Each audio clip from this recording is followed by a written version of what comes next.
You ready? I am ready, sir. We'll see where it goes. Could go anywhere. No idea.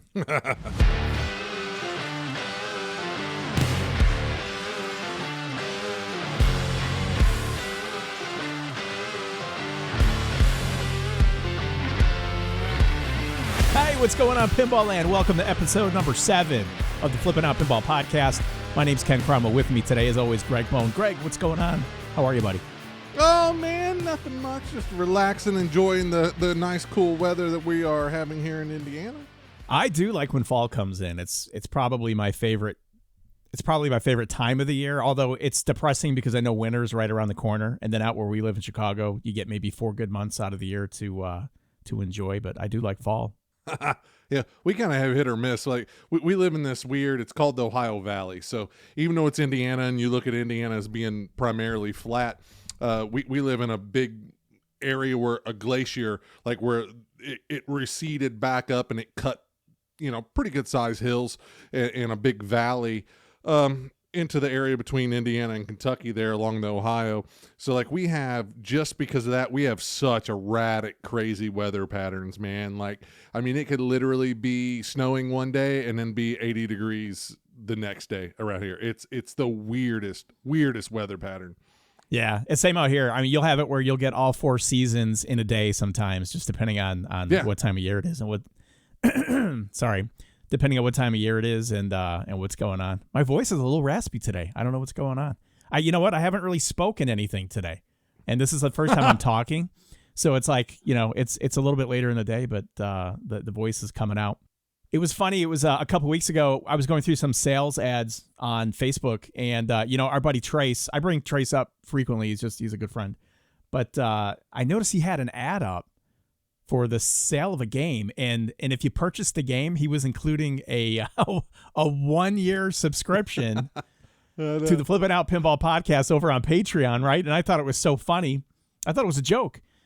I checked Patreon last week, and guess what? The guy that bought the game followed up with Trace about the 1-year Patreon membership, and he got it. So this guy Adams, I love it. Adam's here for a year because of Trace. Thank you, Trace, and thank you, Adam. Hope you enjoy the show, Adam, and you continue after your 1-year free stint with the Flippin' Out Pinball podcast. Well, I'll tell you what, if Trey starts including 1-year memberships to the Patreon for Flippin' Out Pinball podcast with the amount of games that he's able to kind of buy and sell, we'll be going to early retirement. But what's up with you, man? I mean, what you been up to? Oh, man, just trying to get everything together. Like, we're still busy, still selling games, which is crazy.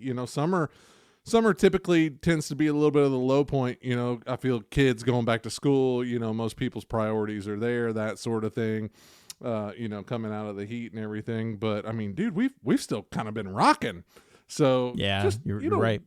Work. And then we got back from a nice little couple day endeavor last week, didn't we, Mr. Cromwell, which was nice. Oh, yeah, that was amazing. I don't know if you want to talk a little bit about that, but I had one of the best times I've had in a long time, whether that be pinball or personal or otherher's. It was outstanding.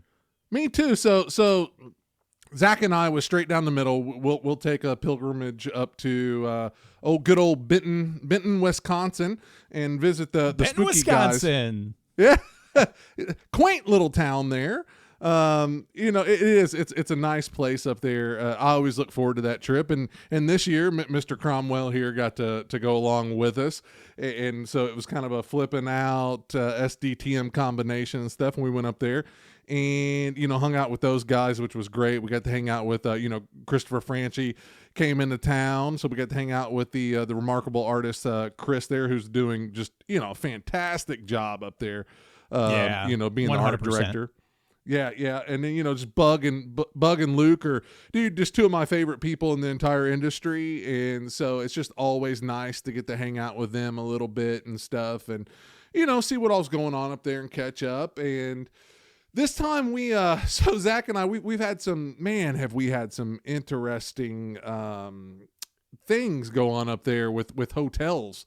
Like, it's just finding a place to stay up there. The hotels are a little little older, a little rustic in some places and stuff. So this time, Zach had splurged for us an Airbnb, and we stayed, which was kind of crazy because we're great. Yeah, it was amazing. I was so mixed on it. Yeah.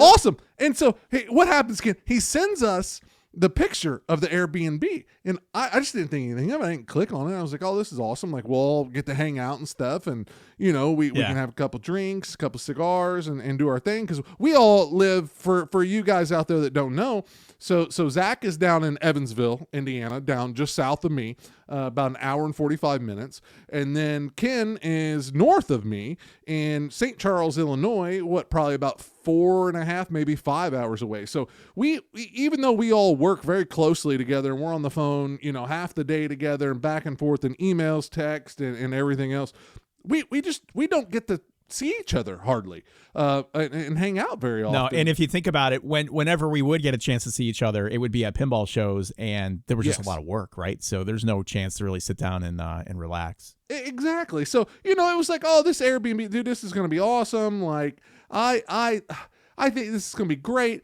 Well, Ken brings up, he was like, oh, dude, did you see that house? He was like, that son of a bitch might be haunted. And because that's a haunted house, 100%. Yep. What did it say? It was built in like 1900s or something on the Airbnb. Yeah, the listing. You could go check it out. It's it's called the 510 Federal in Galena, Illinois. Yes. And it was built depending on what you're researching. And we're going to get back to pinball here in a second, but depending on what you're researching, that house was built probably in 1800 to 1850. Yes. Somewhere in there. And when you pull up, man, what has two thumbs and was pretty sure that was going to be a haunted house? This guy. Because that was just looked like it was made out of old cobblestone for tiny people. It had a nice little expansion that was on the back of the house, probably put on in the 50s or 60s. But yeah, man, I was a little terrified of it. I don't like haunted stuff that much. I mean, I like the idea of it. I don't want to be in it. I don't want to be attached to anything on me. And exact same boat, dude. Yeah, I'm good, man. I'm good. And the thing that happens is like that's what's so funny is like we had a tiring day up there. We were all exhausted, and we go back to this place and we walk in there, and Zach had to sleep in there alone the night before. He came up a day before us, and he slept in there alone. And he sent us a picture of a legitimate oil painting of like. Yeah. What we assume is one of the owners, but I mean, it was old, hanging above the stairwell. It was old. Creepy old lady that was terrifying. So we all get in there, and what did Zach say? It looked like Mitch McConnell. It did. It looked just like a female version of Mitch McConnell. Yeah, it was crazy. I was dead. And so there's there's the original house built in the 1800s. Then there is, in this entire town, Galena, Illinois, Google that too, because it is one of the most beautiful towns that you've ever seen. Super historical. Well, this town, it sets on the river, and it's separated from the river by a giant flood wall. But then it's basically built into like a hillside. So all the houses are hanging off. I didn't even know. I've never seen a flood wall before until you pointed it out to me, and it felt like we were going inside like the perimeter of a castle town or something. The whole thing was strange to me. I felt like I was in and I don't mean to cut you off, man, but I just felt like I was in a different era, like a parallel universe or something where everything was a little bit different and historic. Anyways, we expected to see, because Zach had told us about 10. He's like, guys, because I mean, what were we, Ken? Maybe not even a quarter of a mile. We were just outside of actual downtown is where our Airbnb was. And Zach was like, guys, I got to take you down here. We got to drive through this town. So, literally, you felt like Jack the Ripper was going to hop out at any moment. It was like Victorian London. That's right. Like, it was insane. Yes. And it was chilling, but like fascinating all at the same time. Like I was just, everywhere I looked was like a view that I thought I would see as like a CGI set in a movie or something. It was so it's picturesque. Yeah, it's insane there. Yeah. And pictures don't do it justice. Like I looked up pictures, I got home and showed Chelsea, just didn't do it justice. But so all these houses are built into the hillside. And between the original house and the hillside is where they built the addition. It's a small addition, nothing large. Well, it butts into the hillside, and it incorporates like two old, like where the bathroom was, and then there's like a little nook, and it's almost like a cellar that is part of the house now that was once built into the hillside out of stone, and they did some plaster over it. But it has like the whole thing was like an arch inside of the one side, and creepy as hell, man. They had like a sitting area in there where you could play games and stuff. That's where we hung out. Honestly, it was kind of crazy. What was that called, man? Because I took a picture of us in there, and it was it like the disco room or something like that, where you lights everywhere. All these ceiling projectors would fly, these lights all over the place, but you were in which was probably some type of medieval torture chamber at some point. We didn't even know. We're just hanging out. It was strange. It was odd. We'll post a picture of us in there. Just in the pictures, I don't know how yours turned out, Ken, but mine, the room looks 10 times bigger than what it actually is. It was small. What was it? Probably 7 foot across, if that. 8 foot deep. Yeah, I don't know. It was definitely smaller than like a 10 by 10. It was almost like a walk-in closet size, maybe bigger. Yeah. But dude, we were terrified. Long story short, we already made a lot, but we were terrified. We started Googling everything we could find out about that town. Like, I mean, would we spend probably 2 hours after, a couple of good drinks and a couple stogies on the little patio there? We probably spent 2 hours with an obsession of finding out everything we could about that house and that town and everything else, because we were convinced that it was haunted. And I think, did you see? So Bug's girlfriend runs haunted tours. I think that's where she runs haunted tours at, is Galena. Oh yeah, that would be cool. I mean, that would be interesting to go on a haunted tour. Again, I don't want to be like provoking anything. I don't need anything following me home, upset, none of that stuff. I'm gonna take a pass. And at the end of the night, you're laying down in bed. And you're, I guess that's where a couple drinks probably helped to just kind of settle the nerves a little bit. But you know what? Great stay. It was. I didn't get terrorized. There was no demonic possession that occurred. There's no levitation, no scary noises in the middle of the night. I slept great. Got up the next day, and we started heading back. I would do that again. But more so, I if anybody has not been to Galena, Illinois, and I haven't, I've lived 2 hours from Galena pretty much my whole life, and I never went down there. It's fascinating. We were talking about getting back down there maybe in the fall, like maybe not this year, but next year, just planning a little vacation, staying down there a couple days, and maybe bringing the wives, and because that would be a cool place. If anybody's on TikTok and you see like the Halloween side of TikTok where you have kind of that AI generated cityscape and old school retro feelings, like what it felt like walking down the block in the 80s, and it's got kind of the cool music and the creepy guy talking. I mean, that's how it felt. Driving through really downtown Galena. So it was awesome. It was really cool. Good trip and stuff. But So back to pinball, Ken. Back to pinball. Sorry, but we thought it was an interesting, and it was pinball related. We were with Spooky. I did want to say thanks to Spooky Pinball though, because I'd never been to Spooky before. I've been to I think most all the pinball manufacturers, especially locally. But I was very impressed on the whole setup. And when you go into that area where they are.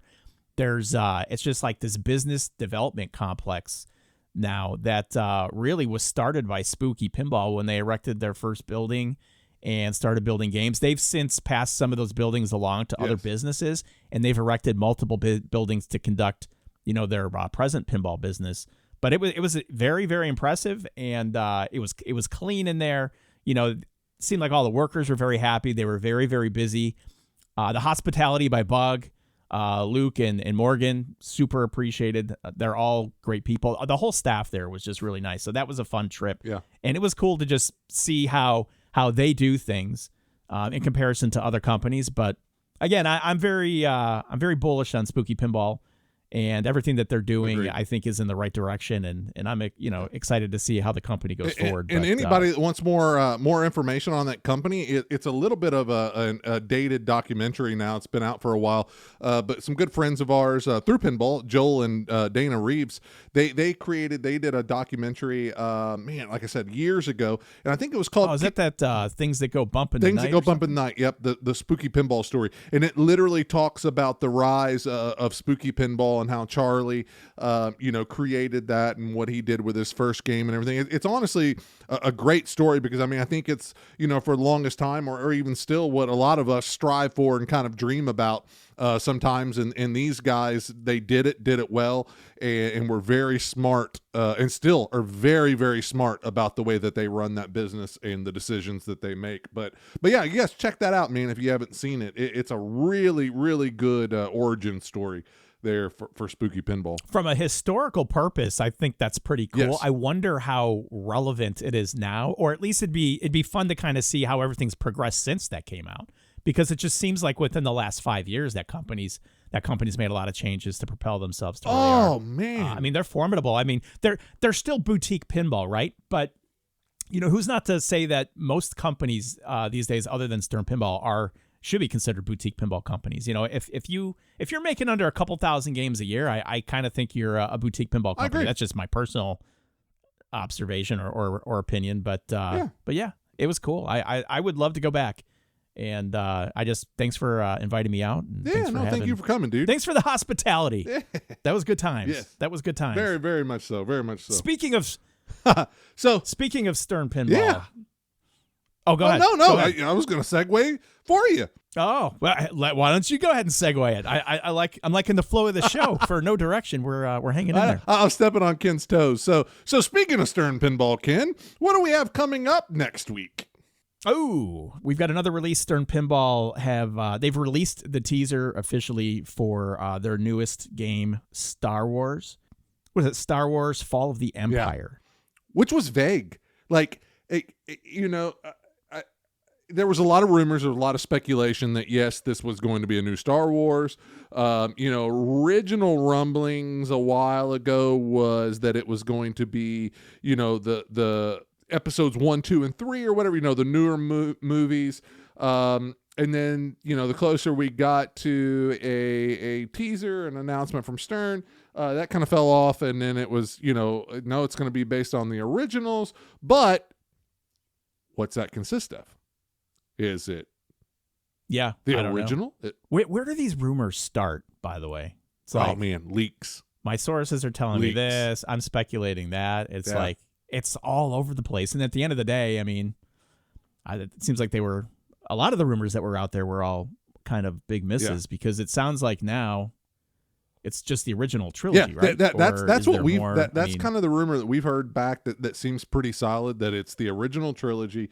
Again, when that trailer dropped, there was a lot of speculation. Is this going to be another original IP sort of thing, like King Kong, like what they did with Dungeons and Dragons? Are they going to create their own Star Wars? Not original IP per se, but creating their the world of the like world Jurassic of Park. Star Wars. Yeah, because I mean that has to be drastically cheaper. You know what I'm saying? Creating their own animations, doing all that stuff. So I didn't think it was beyond the realm of things that would happen, but I was hoping not. But then, rumors here recently have circulated that no, they've got film assets. They've got everything. So, it seems like that it's kind of like the Dwight Sullivan, Steve Ritchie Star Wars, but maybe updated. Yeah. And that's kind of where I'm trying to, I guess I'm looking at it in different perspectives from licensing, right? Star Wars is always going to sell, it seems like, for the most part. Always. Just it's such an epic license. That, again, that's one of your A++ licenses. But it's like, so we did have a Star Wars pin that was a Steve Ritchie pin and was programmed by Dwight Sullivan. Polarizing title. I think it hit in a lot of ways for a lot of people. But there were some misses that were pointed out by those that might not have been as thrilled with the pinball machine as others. That game, it grew on me more so than like when I looked over it, I'm like, okay, I don't know, probably not what I envisioned as far as like the play field layout, toys, that sort of thing. And once you had a better understanding of, I think what complicated a lot for people was actually the use of the multiplier and being able to move around the target to hit the multiplier. And that didn't immediately click for a lot of people. But I thought it was blown out of proportion.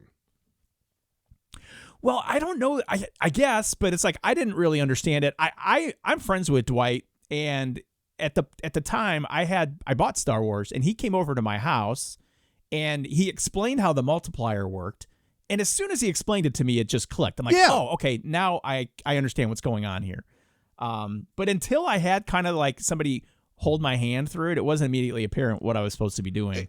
And I'll give you that. It targets. wasn't immediately apparent, but it wasn't like a difficult thing to wrap your mind around. You know, it wasn't like a multiple shot thing. You know, you basically could turn that multiplier kind of on and off, you know, how you were doing it with those targets. But it wasn't like that, you know, it was a complicated sequence of stuff I didn't feel. It wasn't blatant, but as soon as you were told, I didn't think it was complicated, but I felt like people for so long just kept discrediting that game. And I don't know if it was kind of that syndrome that pinball tends to fall into, where that a lot of the people crying foul about it never really gave it a chance or never really put much time on it. They're just kind of regurgitating. That happens a lot. Well, these multipliers suck. This is hard. These multipliers. I'm like, it's like you said, like, if somebody just tells you what it is, it's easy. It depends on where you're kind of being influenced immediately off of a reveal of the game. Yes. I mean, because I think you could take literally the exact same person and have somebody watch or listen to something that's negative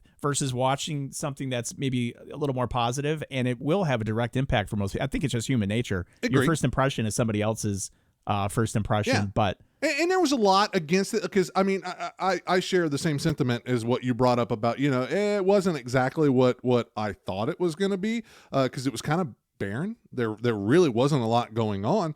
But, I mean, you know, it was also a Richie game. It flowed good. It shot well. Honestly, yeah, it did flow good. One of my favorite games at the time. I mean, I loved the modes like Dwight. And I guess that's what upset me so much about it is because, you know, when you progress through that, Dwight can create some amazing moments, and that game has some of the best moments in all of pinball. Like when you're doing Boba Fett and you got the flashing lights, when you're in lightsaber duel and you literally got blue and red lights going off, literally just like the duel on the screen that you're shooting. Like, I mean, there's just amazing moments in that game.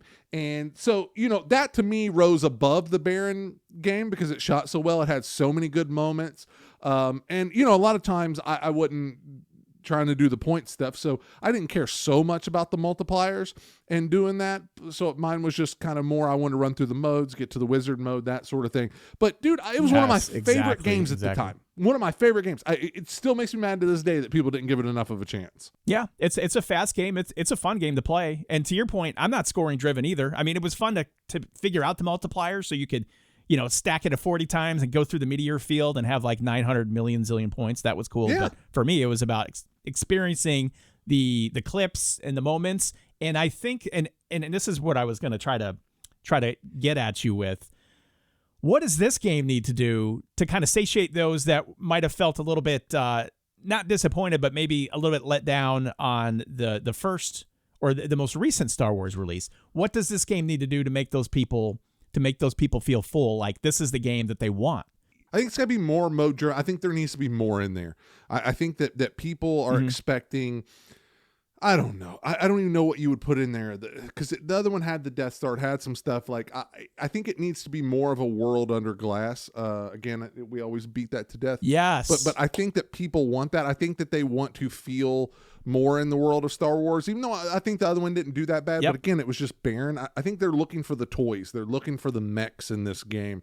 They're looking for a little bit more integration into those, you know, a storyline or the video assets.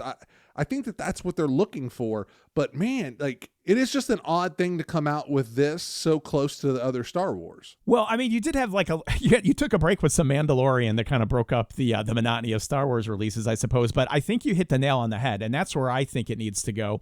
People want to be in that world of Star Wars, and not to lessen the efforts on that first playfield or the most recent playfield Star Wars, but it's like essentially you did have the Death Star, which was cool. You had the TIE Fighter that was kind of on the spring that was reactive just based on vibrations or inertia of the game, which, okay, no problem. But other than that, I mean, there was really not anything that was in there. But the Hyperdrive is one of the cooler mechs that you'll see in any game. It whips the... But visually, it didn't stand out. Like you know, just sitting there. And that's where I'm going. It's not immediately apparent. So I think if you really want to do it, like, we just need... you know, from an enthusiast standpoint, recognizable toys and sculpts. You know, I do want to see a big Millennium Falcon maybe on the playfield. I do want to see an AT-AT or AT-AT Walker, however you say it. Like, that would be a cool thing to see. A Sand Cruiser. I want to feel like I don't want to see Ewok villages, so hopefully that's not in there. If it is, I will have to edit this out. But I don't want to see Ewoks. I don't want to see Jar Jar Binks. I don't want to see any of that. I want to see core. I don't know. Wars. I don't mind the Ewoks. A lightsaber in the shooter lane that lights up as you launch the ball. You know, and I want sound effects. I want the original score blasted into my face, and I want clips. But I want the clips in the way that they're presented to make sense too. It doesn't necessarily have to be linear, but I don't want it to be all over the place. Whereas where I don't know what movie I'm in or why two movies are playing at the same time, I want to experience the movie through a pinball machine, visually and audio wise, and then obviously, you know, depending on who's on the game, I think the rumor is that it's John Borg on the game at this point. It has to shoot decent, you know, and John's been doing this for a long time. I personally really like John Borg a lot. There's several games of his that I enjoy playing. He's more than qualified in the knockout a good Star Wars. So I think the launch day is going to be crucial in hooking people in immediately and trying to limit those that are going to try to pick apart what they see as perceived failures or misses on the game. And and going back to the teaser essentially was the logo, Star Wars, Fall of the Empire, that kind of floated off like you would see during the Star Wars credits. There was some criticism about that teaser, but it's like, look, guys, it's a teaser. It just kind of confirmed the title, which what Stern typically does with their teasers. And that's what a teaser so is it was effective enough to get a lot of people talking. Yes, the teaser is for that. Get people talking, get people speculating. Yeah, but people lost their mind about it, that there should have been more. Like, somebody created their own teaser trailer. And I'm like, it's just a teaser, guys. It's not the trailer. It literally, like what you said, the entire point of why these companies do this is just to confirm the title. Nothing more. Nothing more. Right. And so I didn't get by people were losing their mind about it either. I mean, you know, because, I mean, we got some messages on that, and it was weird to me. I didn't understand. I thought that I was in the Twilight Zone and stuff. I know that we talked and we were like, what the hell is going on? Like, I don't get, like, it's like nobody's ever seen a pinball teaser. There was a teaser that had the main mech featured in the teaser. And then people were like, oh, so they gave somebody something to talk about. But you know what, man? I don't need any of that. Confirm the title. That's great. Let me see the full proper reveal, the full proper rollout. I don't need little micro deep dive on all the aspects of the game. You run the risk of people looking too much into like the small reveal stuff too. Yes. And I've run into that when Harry Potter came out. It's like, how much do you show of this game? You know, even showing exterior cabinet art package, it's like, is that too much to show? And that's not even showing any toys or mechs. When Jersey Jack did Avatar, some of the teasers actually showed gameplay. Like, to me, that's probably, you know, a little bit too much to be showing on a teaser. But again, there's so many different approaches. So I guess I'm conditioned to appreciate just the Stern teaser that confirms the title in 10 seconds with like a little hook that wants you to tune in next week, and it's fine. I agree. And I'm kind of mixed on teasers in general, because I think, you know, they can be a good thing because it gets people talking, but then I also think they can kind of be a bad thing because of what kind of was going on with this, to where people automatically start talking negative about it and getting kind of weird about stuff before they've even seen anything. Yeah. So I think it's a double-edged sword. Sometimes I'd rather just them drop and do the release, you know, show us the trailer, show us the video sort of thing. And you know, and on the flip side, man, we had probably 10 times as many people reaching out and be like, stick me on the LE list. Can I go ahead and get on the list for, you know, a spot for a premium? Right. Can I get on there for a pro? Can I go on there because I think this is going to be awesome? So, I mean, you know, it was odd too, because we were getting emails and calls right after the teaser, because I mean, we saw exactly what everybody else saw. Yes. And then, you know, several people hit me up, and I'm sure for you too. Hey, so what do you think of Star Wars? I was like, yeah, that was a sweet logo, man. Like, I don't know what to think of it. I mean, it's Star Wars. I don't see it, you know, being a miss from a theme perspective, but I don't have any idea what to think about Star Wars. I don't know what Fall of the Empire means. Well, there were so many people asking me that. Ken, I literally had to go on Pinside and I had to start searching, because I thought pics or another, like the actual trailer got, you know, dropped somewhere that I didn't know about, because people were like, it was just what you said was like, so what do you think about that game? And I'm like, It was a logo. You're trying not to sound uninformed. You're like, well, I'm digesting it right now. And then you're on Pinside. Yeah, like, just in case that you did what did I miss something? here? Right. Because we're pretty up to date and current on all this kind of stuff, especially when it comes to, maybe proprietary stuff that's not out occasionally. But yeah, I don't know. We'll see. You got Spike 3 system that is going to be rolled out for the first time officially in a Cornerstone. Yeah. There's a lot of speculation as to what that's going to offer. I think we were talking earlier, and George Gomez had hinted at being able to drive a higher resolution on a bigger screen, although the screen size might not be increased on this game. I would assume it'll allow for better light shows. Yeah, and that's what I'd heard too. Even though that they were going that the Spike 3 is going to have that capability of a larger screen, higher res. The rumblings that I heard is that will not start with this game. This game will have the Spike 3 system, but it'll have the current monitor size and setup that previous Stern LCD titles have had. And then, obviously we kind of saw already the quieter, more robust power supply in there that rolled out in Metallica on there. But yeah, and what else were you saying? You said you felt that there was I don't know. I would assume maybe you're going to get more enhanced light shows or the ability to drive a better light show. Mm-hmm.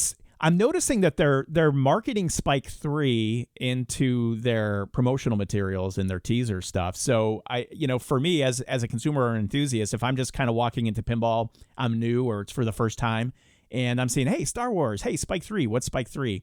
How is that going to be described? How is the person that is buying the game, how are they going to appreciate the benefit of Spike 3 being part of the value proposition? So we'll see how that is. And I believe Stern is kind of ready to communicate some of that to some of the dealers and the public.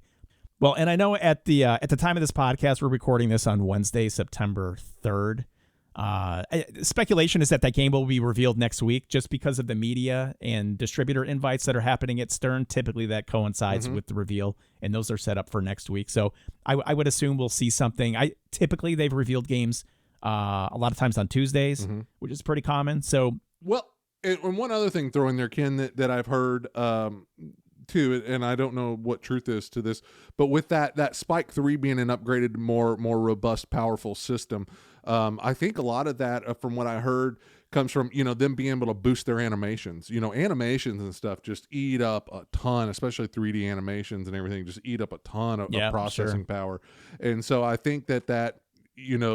That's part of the capabilities of the Spike 3 and why that they, graduated up to that. Because, Stern for the longest time was really struggling in that department. And they've came a long way, with Kong and everything and stuff that they're doing.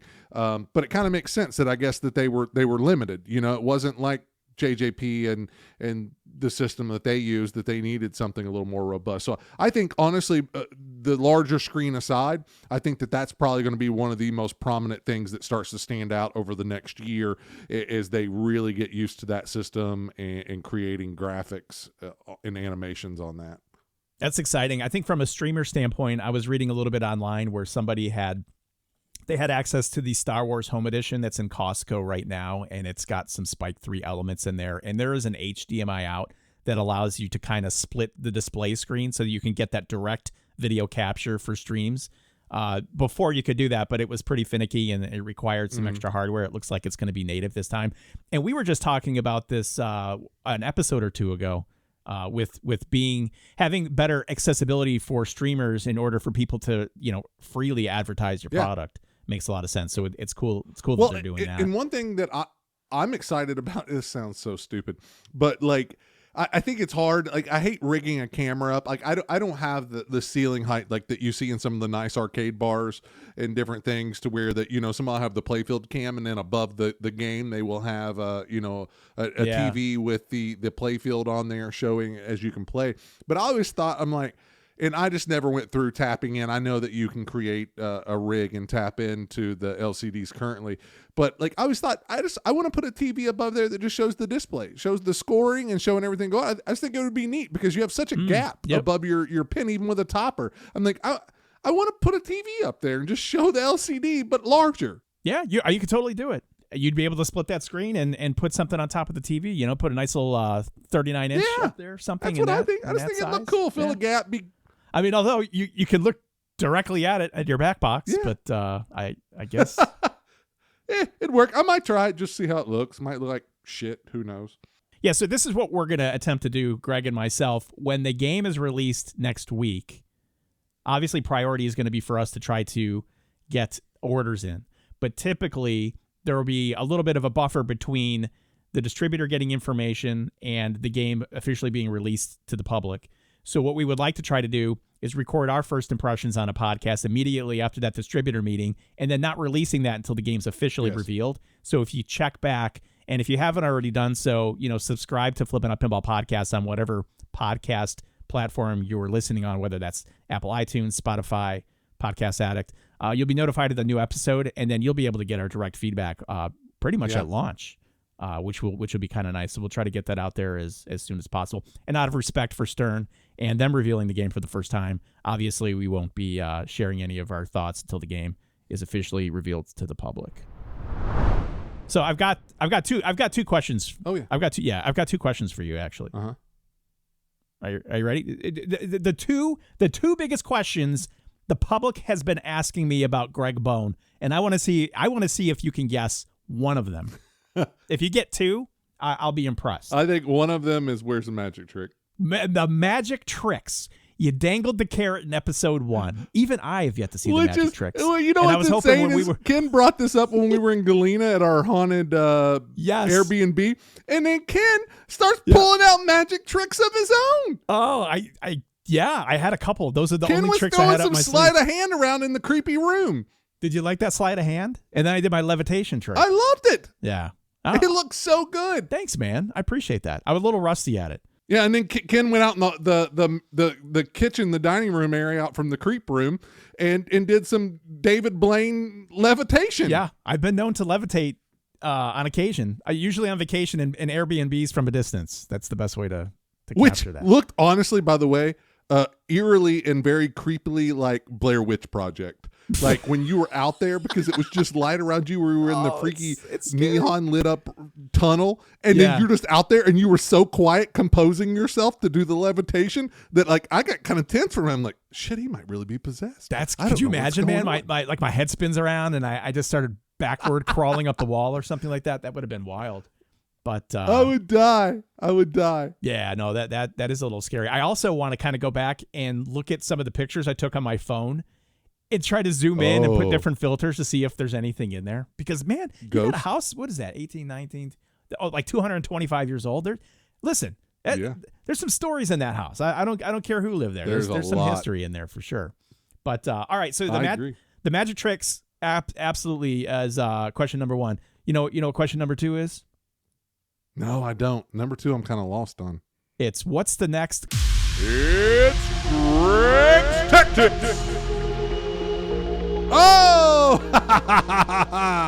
So this might be more for some of the newer people into pinball, but I have seen, honestly, quite a few, seasoned pinball people have the same issue. Let's say that, you go to start a game, that ball ejects out into the shooter lane and then all of a sudden immediately launches. You didn't launch the ball. Maybe you've got some scoring somewhere. You're hearing a ding go off. You're seeing some scoring happen on the LCD, but you're not doing anything. The ball is just sitting there. Typically what that ends up being is a leaf switch. And it's just gapped just a little too close to where that vibration of when that ball ejects or a flipper, flips, and that pounding of that coil will be just enough to make that leaf switch touch, and it will register. You'll get some points, might get a sound, and the ball launch issue is because it thinks it's already that there's a ball in play because that leaf switch is being activated, so it'll immediately launch the ball out of the shooter lane. And the best way, and people think that I am crazy for this, the best way to diagnose that is go into your switch test, take your fist, and bang around on the playfield in different areas. What that is doing is that is creating and simulating that vibration from those coils going off, from the flipping of a flipper, and typically you will find where that bad switch is, or not bad switch, it's a good switch, but that switch problem is because you're in switch test now, it'll tell you exactly where you need to look. Just go under there, pull that switch down. Sometimes you can adjust it from the top depending on where it is, but then just gap that switch a little bit further apart. typically 95% of the time, it'll fix your problem. I love that. And in fact, when you were going into that tech tip, I was thinking to myself, I would right now start banging on the playfield. And you know what? You don't have to like sledgehammer the playfield, but you don't have to gently tap it either. That wood's not going to give. No, yeah. You give it some good bangs. I mean, that thing takes a beat, and you just with your fist, because again, you're just simulating that. And what that's going to do is it's going to cause enough vibration for that switch to touch, and you're going to know exactly. Because sometimes it's hard to track a switch down like that. I had an opto on Elvira one time, and man, I was having troubles tracking it down. We were at a show and stuff, and I knew the sound. I couldn't figure out where it was, and the hammering sometimes won't work because it's just not enough. So I had to give it a little bit more because a ball going up a plastic ramp, that creates a lot of vibration and movement. Yes. So I had to give it a couple really good pounds, and then right there in switch test, it popped up and showed me exactly what opto was flaky, which is another good point that I didn't throw in that tech tip is sometimes if you've got a flaky or loose opto too, it'll do the same thing. Yeah, and a switch adjustment is just crucial. You've got to learn how to be able to kind of appropriately do that. Even just like a machine gunning slingshot where it's just constantly firing and you're like, wait a second, why is this happening? I mean, just to be able to space those switches. Typically two causes on that. Sometimes I've had a couple guys that will replace their rubbers on their slings or something, and the rubbers are just too tight. They'll typically be like a silicone band or something on there. But if you guys ever have a pop bumper that's continuously going off, I'm giving you an extra tech tip in here, guys. But yeah, you guys ever got anything going off like that? It's typically just that leaf switch is just not gapped appropriately. So just spread those leaves apart a little bit, and it'll typically solve your problem instantaneously. This, I think, will be a little bit of interest. We were talking about this earlier. Some interest to those that are tuning into the podcast and the show, because I mean we deal with so many requests and so much correspondence on a daily basis. Whether that's going to be via email, and you can email either one of us at greg@flippinoutpinball.com or ken@flippinoutpinball.com. We're happy to answer your questions, take your orders, whatever you need at that point. But I thought it'd be kind of fun, and you thought it'd be kind of fun if we were able to kind of take everything that's happened since our last episode as far as customer correspondence and interest and put together what we're going to call the Flippin' Out Pinball Power Rankings. And those are the top 5 most requested, most talked about, most purchased combination of products over the last couple weeks. Yeah. So Flippin' Out Pinball Power Rankings brought to you by Flippin' Out Pinball.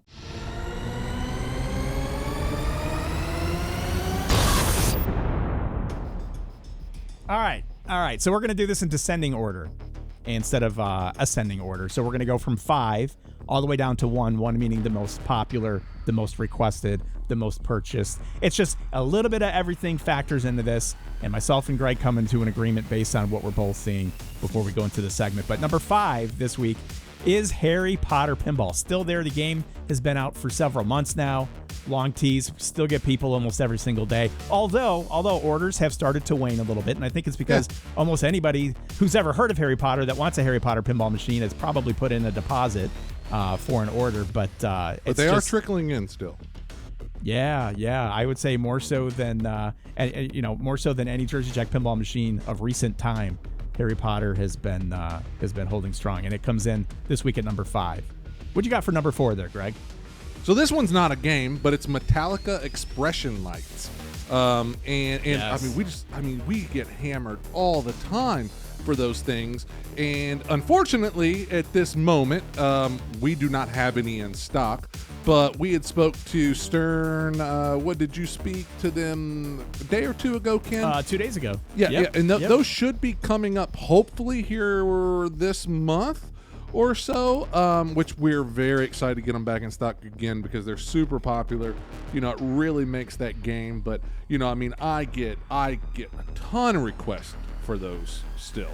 Yeah, it's remarkable. And I'm wondering how many people are waiting for those to become available before they finally place their order on their Metallica Remastered. Yeah, and pull a trigger, up on a Metallica Remastered because, dude, those Expression cabinet lights, they make an insane difference on these games. Like, it's so magical. Really, really cool. Coming in at number 3 on the Flippin' Out Pinball Power Rankings from Barrels of Fun, Greg, it is Dune.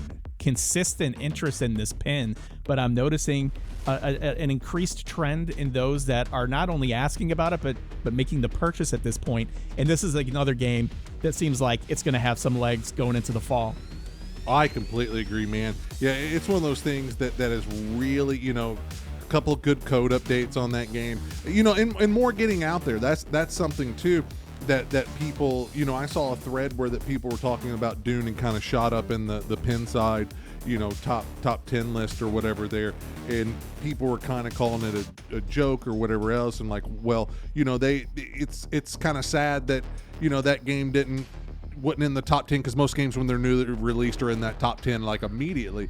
But the thing with Dune is they're just putting a lot of them out there. There hasn't been a lot get out into the wild, and I don't think very many people are clamoring for a Dune or anything. So I think that this is something that has just been one of those really great slow burns, to where the more people that get their hands on this game, the more that they see the game, they're over to a friend's house and play the game. It has just, started this snowball effect in this build, and we're really starting to see this game, take off in the way of sales and people wanting it. Yeah, it's like a little a sleeper hit in the making here, hopefully for Barrels of Fun and Dune Pinball. And if you haven't played it, come out to Expo in Chicago, which will be happening in October. They'll definitely have that in the booth. You can check it out. What do you have for number 2, Greg? Number 2 is a game we already talked about, Star Wars. And not the original Star Wars, the Fall of the Empire that we're talking about. The game hasn't came out yet. We don't know anything about it. But again, like I'd mentioned earlier, we've gotten a ton of requests. Stick me on the list. Stick me on there. I'm interested. It's still Star Wars. I'm glad it's confirmed. I don't care what it is. It's Star Wars. I mean, that IP is that big and that hot. And again, if you do got Borg on it and everything, it's still Stern. Stern doesn't miss. Really, you know what I'm saying? Some games might be a little less popular, but Stern does not miss. Sure. So, we've had a lot of people already clamoring for that game, even though they haven't seen it yet.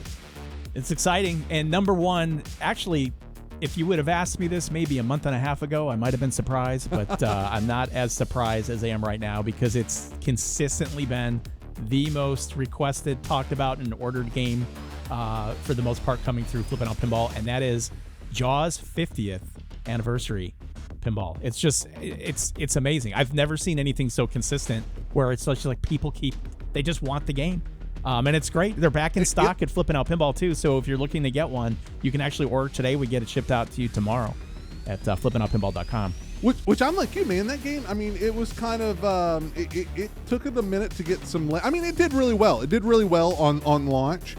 But then, I feel like some people were still on the fence about it, but man, did that game get some legs. It's like you said, it's just a consistent, like every day there's inquiries on that game and purchases on it. Yeah. People still buying it, not just curious about it, people buying it.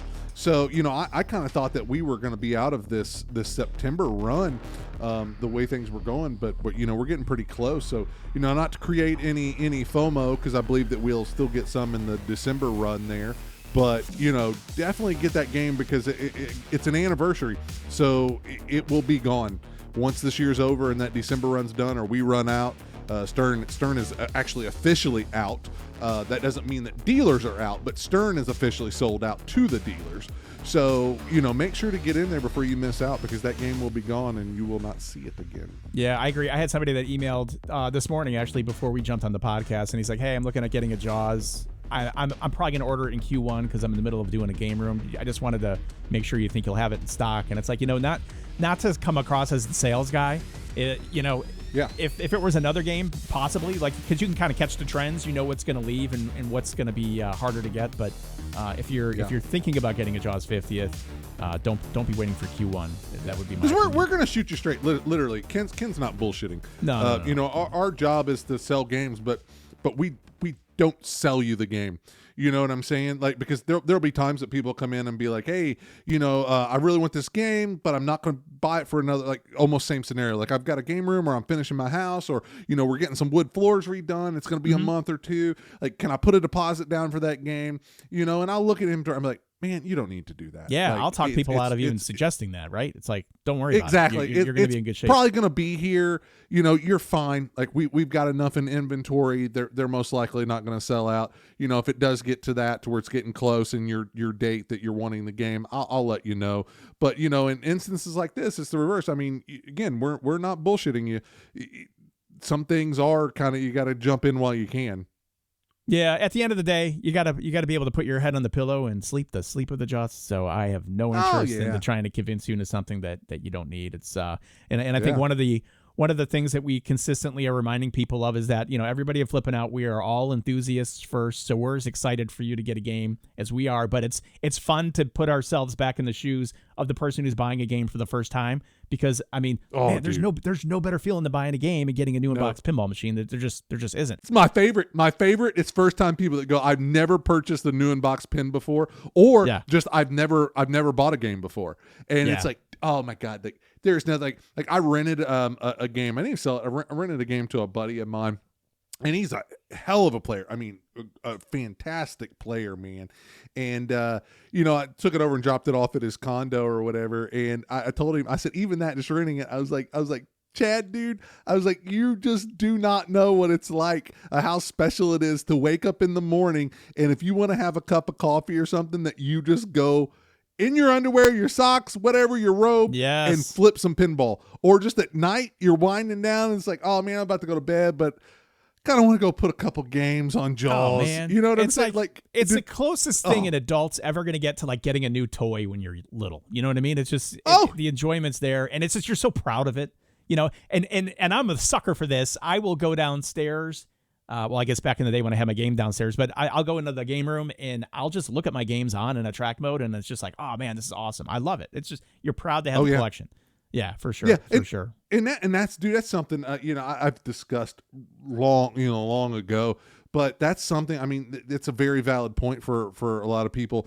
I think that it's very underrated and understated about how that, I know that we consider these things a work of art. We got some fantastic, very talented artists on almost all of these games and stuff, but to just turn your collection on, sit there, have a drink, and just relax. You don't even play. Just to be able to sit there and look at it and enjoy that you have that machine and that thing in your house is just magical in its own. Like, it's just so great, man. Like, it's just so underrated. There's not anything else in my adult life that I can really compare it to, or that I would get as excited or passionate about. And I guess that goes back into just having a hobby and whatnot. But a new car, man. There's nothing like it. Yeah, a new car is the only thing. Yeah, you're right. Yep, I would agree. But I feel a new car wears off very quickly. I do not know why. Pins do not wear off to me. Like, they do not. Like a new car, man. I don't. You can have. You have even my Jeep. I loved my Jeep, and that's why I sold it. Now I regret selling my Jeep, but my Jeep was the same thing, man. I just walk out there and I'd stare at it, and I loved it, but it still kind of faltered, and I was kind of like, okay, I'm ready to move on from it.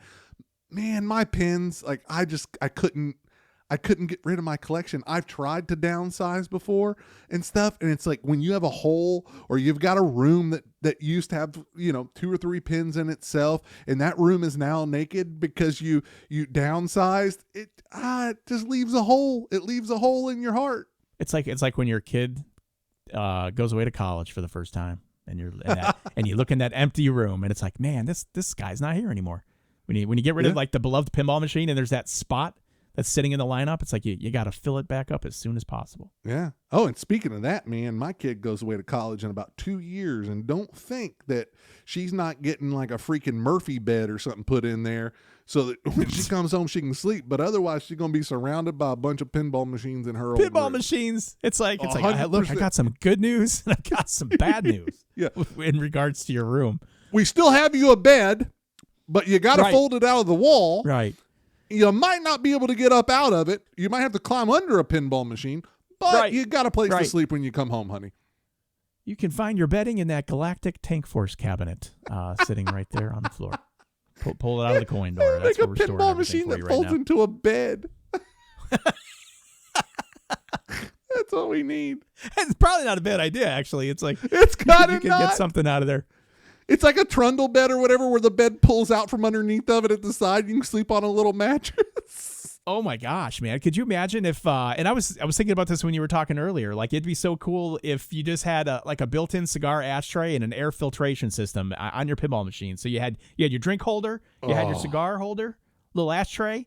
Yeah, you like blow it towards the speaker panel, just kind of suck it in and exhaust it out of the house so you wouldn't be upsetting anybody inside. That's awesome. An exhaust vent. Exactly. You know, that's like Spike 4, man. You get the increased exhaust fan that's on there and just kind of kicks it out the outside with the super quiet fan. Right, with the so you can smoke in peace and quiet while you're playing your game. But yeah, man, you got anything else for this episode 7 of the Flippin' Out Pinball podcast? No, man. I'm just I'm excited for next week and seeing what Star Wars brings us and what Stern brings us. I'm stoked. Yeah, about stay it, tuned. Stay tuned, as Stern Pinball and Zach Sharp would say, on the release of that game. And if you want to get on that list now, you can do so. It is the interest list. We are not taking pre-order deposits right now. Let the game come out.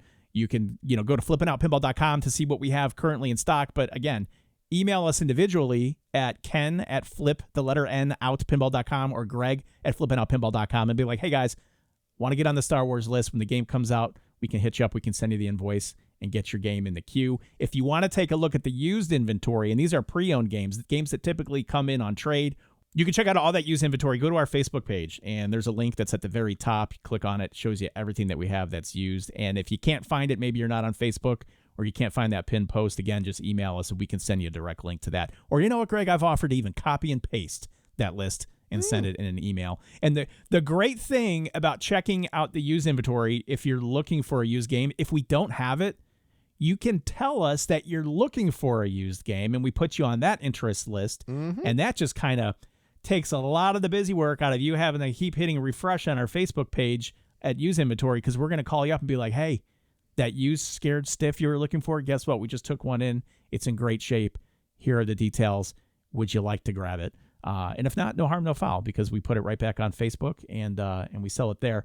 And then finally, we ask you to please consider, this helps the show just from an analytical standpoint and the exposure of the posts that we put out. Can you like or follow us? Follow the podcast on social media, whether that be Facebook, YouTube, Instagram. I think we're even on X. It just helps with exposure, because if we have, say, 1,000 people that are following us and we put out a post, it's only going to maybe 100 people. It's about liking, following, and sharing posts. It kind of helps spread that out without us having to do some paid ads. I did want to say also, man, am I talking a lot here? I feel like I'm pretty winded with. Keep that information rolling, Kim. I'll let you sit idle on this one. I wanted to give a special shout out to our Patreon big tier 3 supporters, Tony V and Rodney. They're kicking in at tier 3. We really appreciate it. And the Patreon is growing. So check us out over there, patreon.com/flippinoutpinballpodcast, or just search Flippin' Out Pinball Podcast Patreon. See how you can support the show. What else? Are we good? Is this where I wrap it up and you've got your witty reply? One thing to add in there that I forgot to mention is that we do now have Dungeons and Dragons Pros and Premium in stock. So if you guys missed out on that or on the fence about getting one, again, write Ken or I and get yourself a good little D&D experience. Yeah, the premiums were hard to get, especially because I know there were a couple people that came to us because they couldn't find them in stock at their. But they are now in stock and ready to ship to your home. Outstanding. Again, no better day than New Pinball Day. Agreed. And hey, listen, folks out there, keep that lightsaber holstered. Next week we'll be here before you know it. Yeah, that's going to be good times, and we're excited to go through another reveal. It seems like every couple months now reveals, and that's not too far-fetched. Woohoo! For Greg Bone, I am Ken Cromwell. See you on the dark side. And don't forget to take some time out of your day and play some pinball. So long, everybody.